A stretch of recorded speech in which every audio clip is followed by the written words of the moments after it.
Questions? Coach, with the banner year that T.J. Watt's having and Bud Dupree, that kind of pressure they bring from the outside, when you evaluate the defense, are you more attacking blitz defense is starting to come to your mind with this defense? You know, I don't know that we're bringing any more pressure than we normally have. I think we're just having more success with the number of people that we bring. If you look at, you know, the ratio of people to rush to coverage, I don't think that we're functioning any differently than we have in recent years. When we're rushing four, that four is getting significant pressure. And even at times when we're rushing three, like early in the game, Bud Dupree got a sack early in the game. That was in a three-man rush. So I don't think that the ratio has changed or our mentality in terms of how we deploy our people. I just think we're getting big-time productivity out of those that we do bring.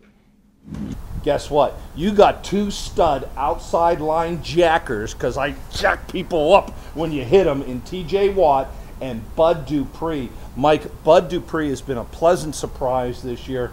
Now, you know, I said it for a couple years ago when we were out at Latrobe at training camp. I totally believed once Joey Porter was out of here as outside linebackers coach, Bud Dupree would get better. I'm not saying that's why he's playing better this year, but obviously Steelers Nation thinks Bud Dupree's playing better. No, he is playing better, and you asked the question today if they're actually adding more blitz packages, and you know, Coach Tomlin said they're not, and if you look at the film, they actually aren't. You know, they got Bud Dupree got a sack, and he mentioned the sack early in the game when Bud Dupree got with three men, and if you notice, you know, usually you got Bud Dupree on one side and T.J. Watt on the other side, but on that particular play, they actually moved Cam Hayward out to the left end, and they put Dupree and Watt on the same exact side. Could you imagine? And it's just not your typical lineup. It's just, you know, it's just a little change up to a little curveball to throw at the defense. Now they're like, wait a second, the tackle's looking at T.J. Watt on this side, and he's looking at Bud Dupree. He's like, which one? You know, how are we going to work this? Are they going to bring both? Because they both can drop and they both can rush. And now you have Cam Hayward. So it was a nice change up. It bore fruit. It was, yeah, it was find a way to get a sack with only bringing three pass rushers. Because I believe Watt ended up dropping, Bud Dupree came, Cam Hayward came, and then the nose came as well. And sometimes you got Mark Barron flying up there. He had half a sack. I really like what's going on with T.J. Watt and Bud Dupree right now. They are bringing so much pressure from the outside. What that does, well, your young line jacker, Mr. Bush, it allows him to make some mistakes as a rookie. It allows him to move around, hit the ball carrier, to grow each week. When you have that kind of pressure off the end, and more so, and you know this as a former pro quarterback, if you've got that kind of rush coming at the quarterback, what is that doing for your safeties and your corners? Well, what they're doing, they're coming off of speed too, you know, and both are a little bit more on the light side when they first came in, but they're kind of bulking up, and you see TJ actually kind of bulk up over the years, and Bud Dupree. So now they're getting that mass behind them, but they're coming off the edge with so much speed that those tackles are starting to get scared, and the tackles are sometimes jumping off sides, and it's gaining an extra 5 yards. Also, what that does is not maybe showing a blitz and then backing out. The quarterback, you know, now you're finding ways to get those pressure with only three men and then dropping guys in the zones. So now all of a sudden the quarterback, what he thinks is open, now he's surprised because you got a guy dropping off. Now you get that edge speed coming, and now you have to move, and you can't find anything downfield because you're moving off your spot because they're getting so fast. They make that edge so short, and they do it. They both do a great job coming off of speed, lowering the shoulder, and cutting the edge short. That's what they're really doing. And so then you go back to talking about Devin Bush. I think they need to kind of get into some of those zone coverage because I'm a little concerned tight ends about Devin Bush on, you know, the first touchdown, the Colts, Jack Doyle one-on-one against Devin Bush, and he got exposed because Devin Bush, again, you know, he's listed at 5'10", I think he's 5'6", and you got the tight end, you know, he's 6'6" going against them. Right. It's a mismatch, and, you know, he comes up and does a little head nod, little out and up move. They used to Y stick nod, a little nod move. Wide stick nod. Yeah, so you know, typically the tight end Y stick is up 5 yards and breaks out or curls on the outside. Now the Y stick nod is he actually fakes like he's going to go there and comes back into the inside. Devin Bush bites on it, but he can't recover. The ball's just thrown high.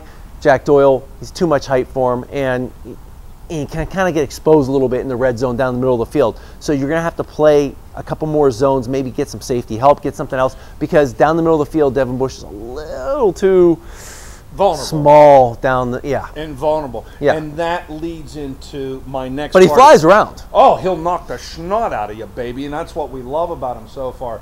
That pressure from Watt and Dupree also, which goes into the safety positions. My goodness, I think he's a future Hall of Famer for your Pittsburgh Steelers already, Minkah Fitzpatrick.